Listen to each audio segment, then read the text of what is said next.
A graça e a paz de Deus para você que parou para me ouvir mais uma vez. Eu quero compartilhar hoje com você uma palavra que diz respeito ao nascimento de Jesus. Nós estamos numa época em que praticamente todas as nações, toda parte do mundo parece que se unem, para desejar boas festas, desejar bom ano, desejar tudo de bom, até mesmo para os seus inimigos. Nós precisamos conhecer um pouco mais sobre essa tremenda história, essa maravilhosa história que foi deixada para nós. Então, eu peço que me acompanhe na leitura das Escrituras, no capítulo 2 do Evangelho de Lucas, que está escrito assim: E aconteceu naqueles dias que saiu um decreto da parte de César Augusto para que todo mundo se alistasse. Este primeiro alistamento foi feito sendo Cirênio governador da Síria, e todos iam alistar-se, cada um à sua própria cidade. E subiu da Galiléia também José, da cidade de Nazaré à Judéia, a cidade de Davi chamada Belém, porque era da casa e família de Davi, a fim de alistar-se com Maria, sua mulher, que estava grávida. E aconteceu que, estando eles ali, se cumpriram os dias em que ela havia de dar à luz. E deu à luz o seu filho primogênito, e envolveu-o em panos, e deitou-o numa manjedoura, porque não havia lugar para eles na estalagem. Ora, havia naquela mesma comarca pastores que estavam no campo e guardavam durante as vigílias da noite o seu rebanho. E eis que um anjo do Senhor veio sobre eles, e a glória do Senhor os cercou de resplendor, e tiveram grande temor. E o anjo lhes disse: Não temais, porque eis aqui vos trago novas de grande alegria, que será para todo o povo. Pois na casa de Davi vos nasceu hoje o Salvador, que é Cristo, o Senhor. E isso vos será por sinal: achareis o menino envolto em panos e deitado numa manjedoura. E no mesmo instante apareceu com um anjo uma multidão dos exércitos celestiais, louvando a Deus e dizendo: Glória a Deus nas alturas, paz na terra, boa vontade para com os homens. E aconteceu que, ausentando-se deles os anjos para o céu, disseram os pastores uns aos outros: Vamos, pois, até Belém e vejamos isso que aconteceu e que o Senhor nos fez saber. E foram apressadamente e acharam Maria e José e o menino deitado na manjedoura. E vendo-o, divulgaram a palavra que acerca do menino lhes fora dito. E todos que a ouviram se maravilharam do que os pastores lhe diziam. Mas Maria guardava todas essas coisas, conferindo-as em seu coração. E voltaram os pastores, glorificando e louvando a Deus por tudo que tinham ouvido e visto, como lhes havia sido dito. Amém? Vamos meditar nessa porção, porque ela é muito importante para nós. Nós vemos, então, nessa passagem, que foi feita uma convocação para toda a população do Império Romano para recensear-se. Naquela época, todo Israel estava dominada pelos romanos. E Lucas, ele ressalta aqui que esse primeiro alistamento foi feito sendo Cirênio governador da Síria. Então, nós buscando na história, nós vemos que o governador da Síria, o imperador na época de Jerusalém, era o César Augusto, de Roma, era o César Augusto. Mas o Cirênio, ele viveu e governou entre o século X até o século VII antes de Cristo, e depois, no segundo mandato, ele governou entre 6 e 9, né? No sexto e no nono ano depois de Cristo. Então, nós podemos ver que pelos detalhes que Lucas nos relata, e se procurarmos na história, Jesus não nasceu em dezembro. Também por outro motivo muito importante. Os pastores naquela época, eles ficavam no campo de março até novembro, que o clima era bom, né? E eles podiam estar lá. Em dezembro é frio e neva, né?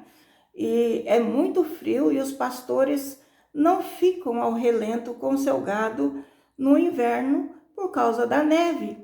Então nós vemos que não é a data real, mas o acontecimento em si, ele é extraordinário. E nós precisamos ver mais de perto o acontecimento, né, sobre a humanidade. E Natal fala de nascimento, né, de natalidade. Natal fala de alegria, né? Natal fala de uma sociedade que para festejar, né? Em todo mundo nós vemos tradições diferentes, é verdade, mas nessa época todos parecem que combinam para fazer que esses dias sejam mais felizes do que os outros dias normal, né, do ano.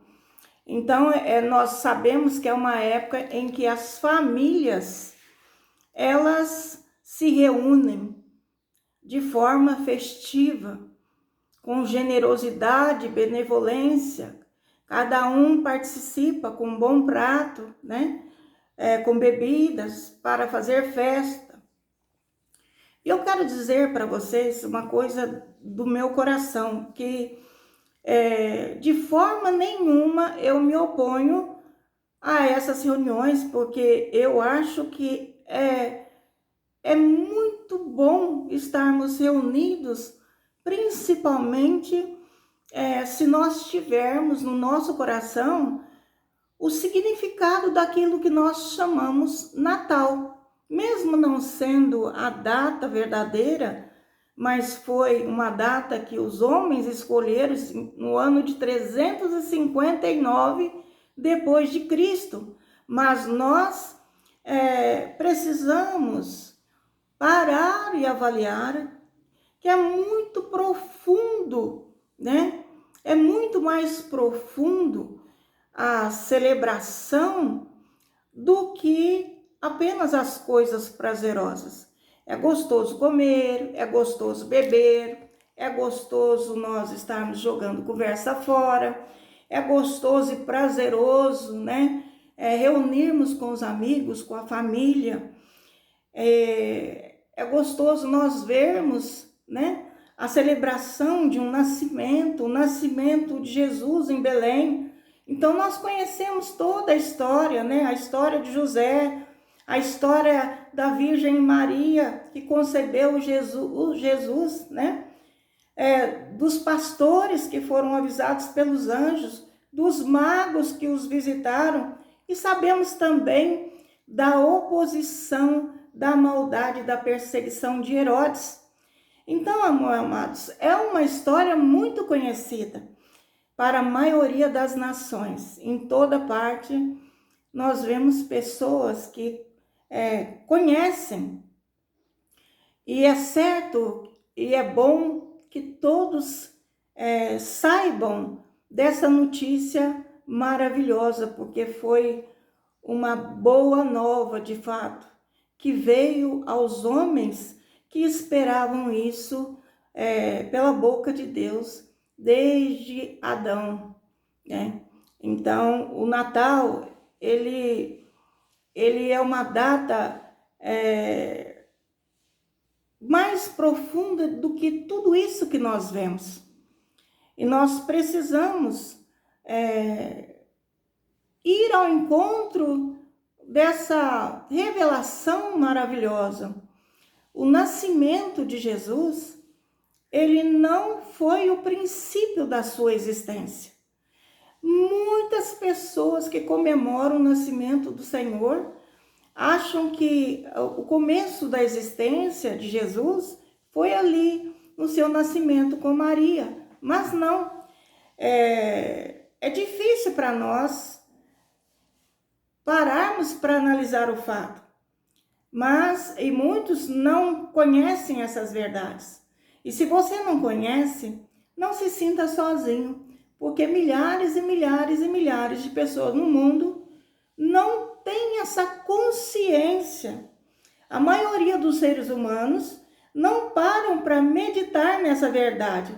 Mas o fato é que as Escrituras nos dizem que houve um profeta, de nome Miqueias, que disse que nasceria em Belém um ser, uma pessoa, cujas saídas são desde os tempos antigos, desde os dias da eternidade. E nós sabemos que ele veio da eternidade para entrar no tempo, o tempo que nós chamamos de Cronos. E Deus agiu no Kairos, no tempo da necessidade de alcançar, da humanidade alcançar a salvação. Era o tempo perfeito para isso. Então, nós precisamos meditar que o próprio Deus, ele veio conforme Miqueias profetizou. E esse é o significado mais profundo do Natal. É muito mais do que uma história de um bebê. É a história de como Deus, ele se tornou um bebê. Como Deus, esse ser maravilhoso, que criou todos os universos, Não apenas o nosso, mas nós sabemos que tem vários universos. Tem muitas vida, em planetas que nós nem conhecemos. Mas a história que nós queremos falar é essa, que é a realidade. O Deus Criador, o Deus eterno, de eternidade a eternidade, sem início, sem princípio e sem fim, esse Deus, ele se tornou um bebê. E foi um evento tão maravilhoso, e foi um evento único na história, tão significante para nós, que foi mudado o calendário, após a vinda dele, após ele ter cumprido a missão dele na terra. Então, hoje nós vemos um divisor de águas claramente no mundo todo, antes de Cristo e depois de Cristo. E é assim mesmo que deve ser, que nós devemos pensar, que nós devemos analisar a circunstância. Toda a história, ela foi conduzida em antecipação desse evento. Como assim? Desde o princípio, que a humanidade espera o cumprimento dessa palavra de Deus, desde que o homem caiu em pecado, e se arruinou lá no paraíso, no jardim que estava no Éden. Então a promessa estava aguardando o seu cumprimento de geração em geração. Então, nós vemos a primeira promessa de Deus acerca disso, da vinda do Senhor. Primeiramente, ela foi dada ao próprio Adão, depois da sua queda, e a Eva, quando ele disse que da semente da mulher viria, e destruiria o tentador. Então, alguém dessa semente, quer dizer, alguém que nasceria da mulher, viria e destruiria o tentador, destruiria a força do diabo para nos manter aprisionados em pecados, nos condenando à morte. Depois de alguns séculos, na verdade vários séculos, depois disso foi dado a promessa a Abraão, que Deus disse que da sua semente todas as famílias na terra serão abençoadas. Isso quer dizer que todo mundo seria abençoado. E depois, novamente em Davi, Deus faz novamente. Davi foi o maior rei de Israel. E Deus falou acerca disso e profetizou na vida dele que seu filho Salomão prosperará em paz no seu trono para sempre. E nós sabemos que todos esses personagens tipificam o Messias, tipificam aquele que havia de vir, né? Então, essas promessas era a antecipação, né, que todo que todo o povo esperava e vivia, toda a carne esperava. E assim a própria história, ela está centrada, né, naquele que finalmente nasceu em Belém. Então, houve promessas, houve profecias que nasceria em Belém e todos, principalmente Israel, eles esperavam o nascimento do Messias em Belém. Ele foi o cumprimento das antigas esperanças que foi dado à humanidade. Então, meus amados, uma pergunta permanece no nosso coração, mas a questão é muito simples. Por quê?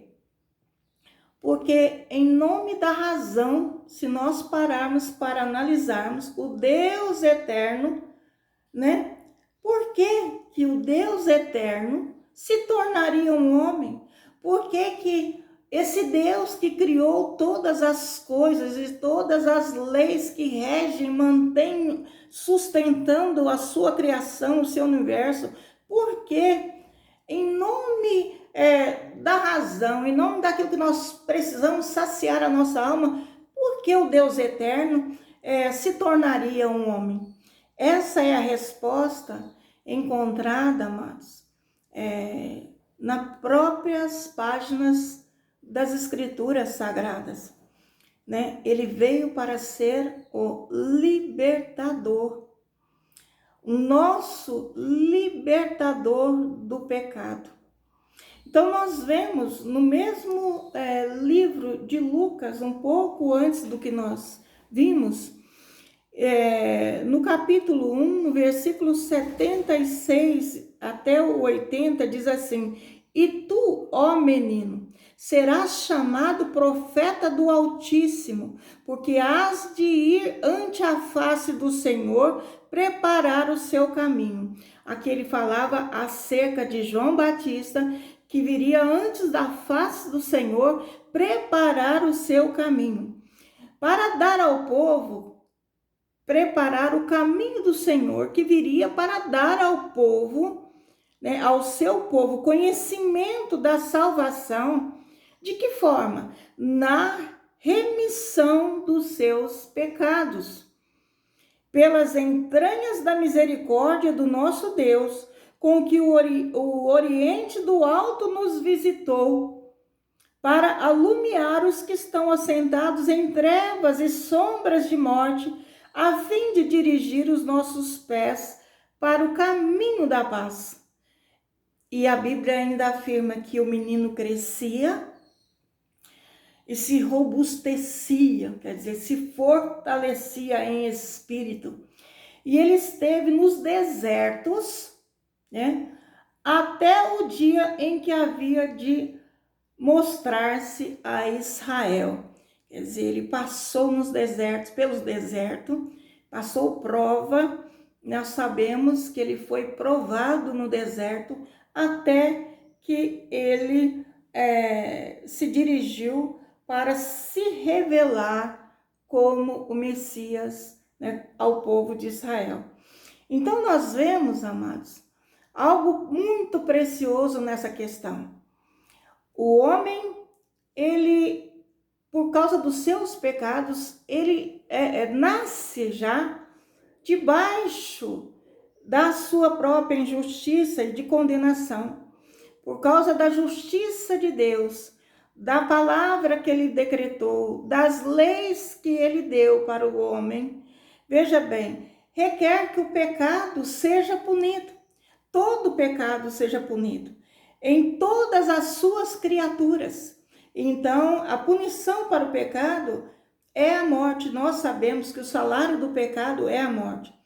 E se nós fôssemos deixados por nós mesmos, nós jamais alcançaríamos a nossa salvação. Por quê? Porque por causa do pecado, nós fomos sentenciados a morrer fisicamente, espiritualmente e eternamente. Quer dizer que nós não teríamos vida e não havia escapatória.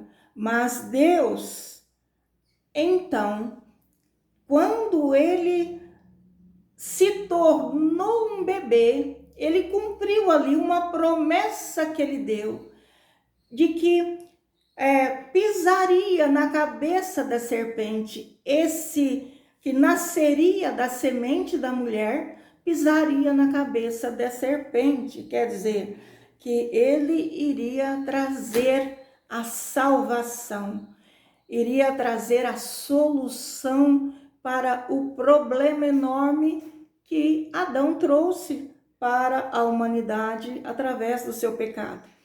Então, em Belém, Deus se tornou homem para morrer na cruz. O propósito já era que ele fosse sacrificado na cruz como Cordeiro de Deus, enviado para a salvação da humanidade. Cordeiro de Deus, o único que pode tirar o pecado da humanidade, o meu pecado e o seu pecado. Então, o Natal, ele marca um evento significante no calendário da redenção de todo ser vivente. E todo aquele que aceita e reconhece Jesus Cristo como Salvador e o recebe no seu coração, o seu nome é arrolado no livro da vida. Então, a partir desse momento, existe uma marca significante no calendário de Deus acerca da minha vida e da sua vida. Então, ele prometeu salvar, e essa promessa é dele. Então, esse primeiro Natal, né, que foi celebrado, o primeiro nascimento, né, esse dia natalício abençoado que exércitos celestiais esteve na terra, louvando e glorificando a Deus, conforme nós lemos nessa porção, foi o cumprimento dessa promessa. E isso, amada, é que nós deveríamos estar festejando, porque Cristo veio, e Ele veio para nos trazer vitória sobre Satanás. Então, aquele que tinha sobre nós o grilhão, né, o grilhão da morte, para nos manter cativos numa morte eterna, afastado de Deus, afastado dos propósitos que Deus tinha para nós, ele foi vencido, derrotado, e o seu poder sobre nós foi destruído. Mas você e eu, nós precisamos receber a Jesus no nosso coração e tê-lo conosco e andar nele, ouvindo a sua voz, né? E permitindo que ele nos conduza no caminho da vida para nós nos mantermos a salvo das astúcias ciladas, porque ele não quer nos perder. E lá em João foi revelado para nós o motivo de Deus ter se tornado um bebê, né, e se feito um homem na terra. E necessário foi passar por um sofrimento atroz na cruz do Calvário para nos trazer essa remissão de pecados, esse perdão e essa reconciliação com Deus.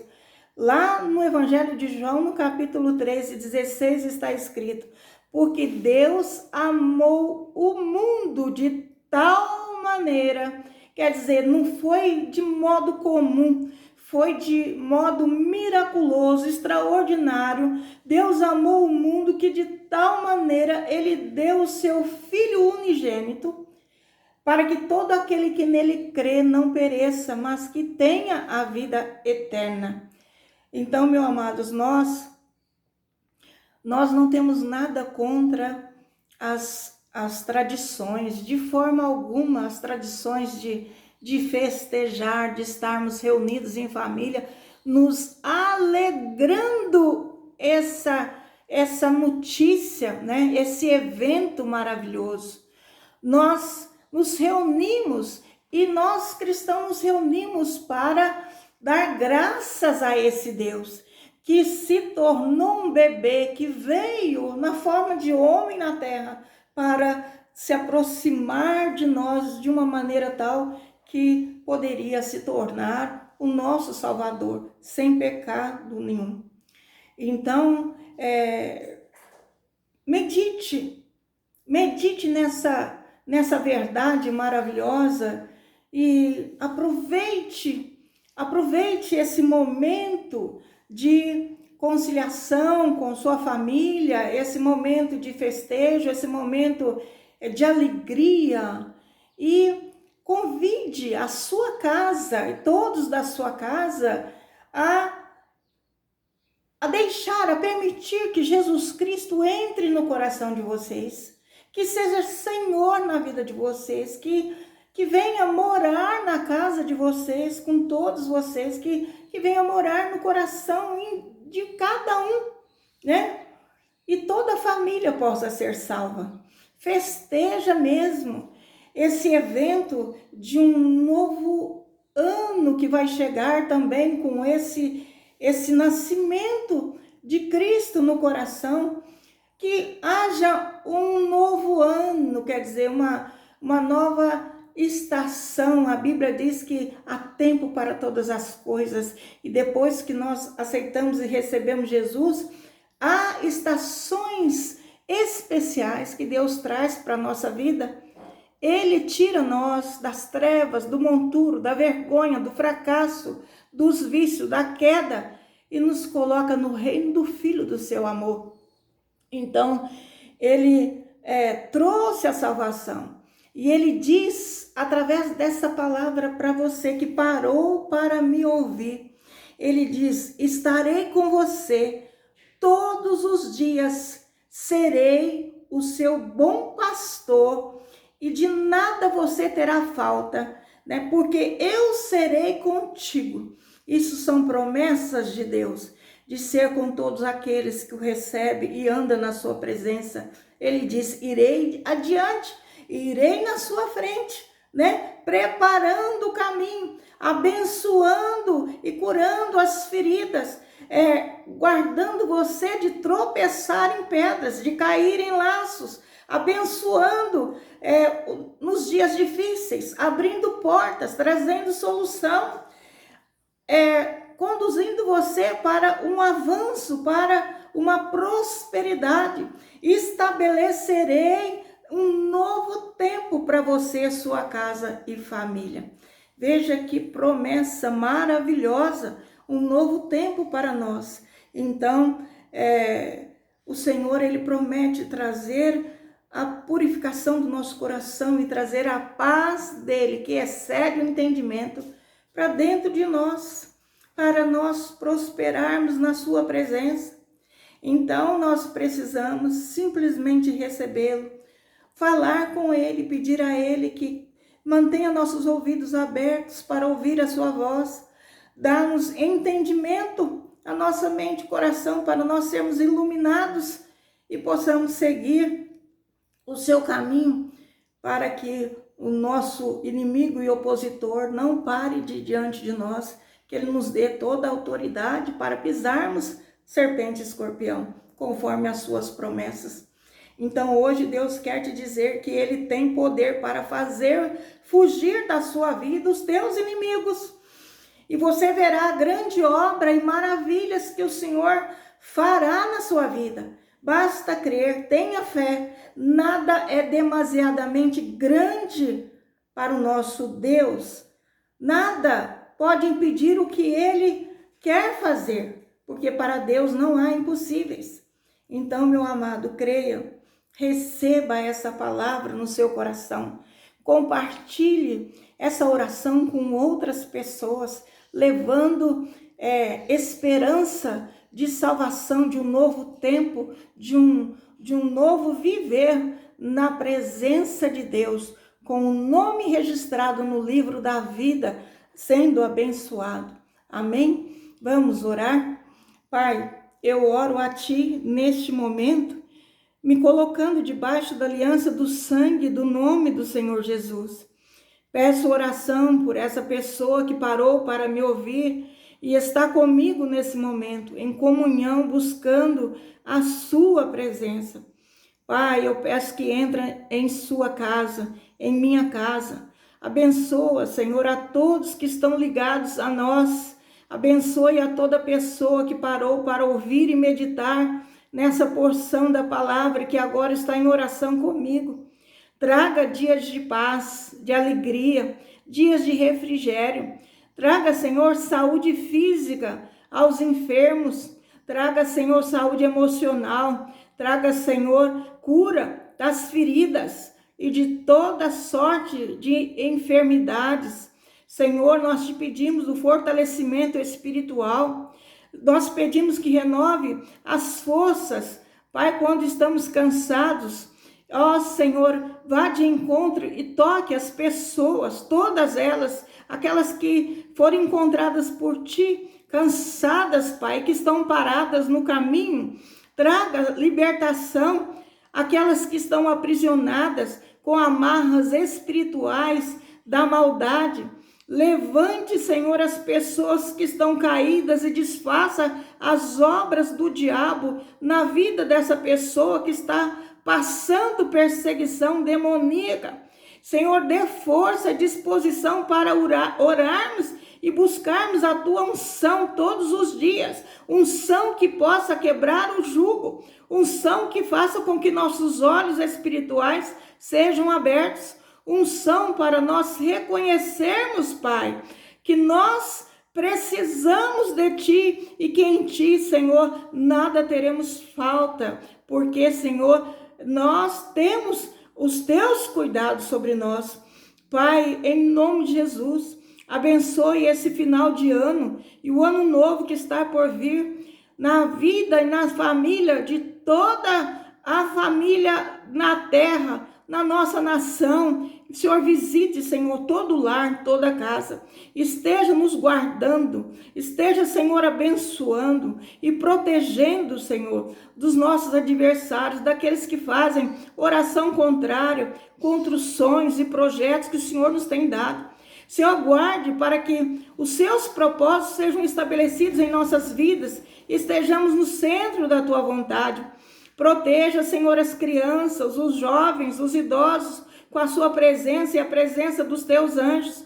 Abençoe nossa nação, Senhor, e todas as autoridades que foram constituídas. E nos livra, Senhor, de todo mal que porventura o homem queira fazer contra o Teu povo escolhido, contra, Senhor Deus, a nação brasileira e todas as demais nações sejam abençoadas e guardadas também.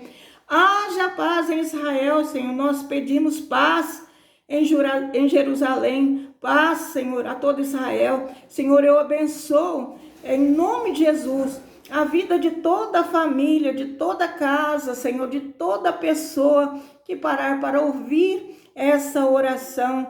Eu abençoo em nome do Senhor Jesus. Então receba a bênção do Senhor. Receba o Senhor, o próprio Senhor no seu coração. E mais uma vez eu peço, inscreva nesse canal se você ainda não se inscreveu. Deixe o seu like, compartilhe essa oração com as pessoas que você conhece. Ajude-me a levar essa mensagem ao máximo de pessoas que puder. E até o próximo domingo, se Deus quiser. Um beijo no seu coração e Jesus te ama. Boas festas, boa reunião com a família e medite naquilo que você ouviu. Amém? Deus seja louvado.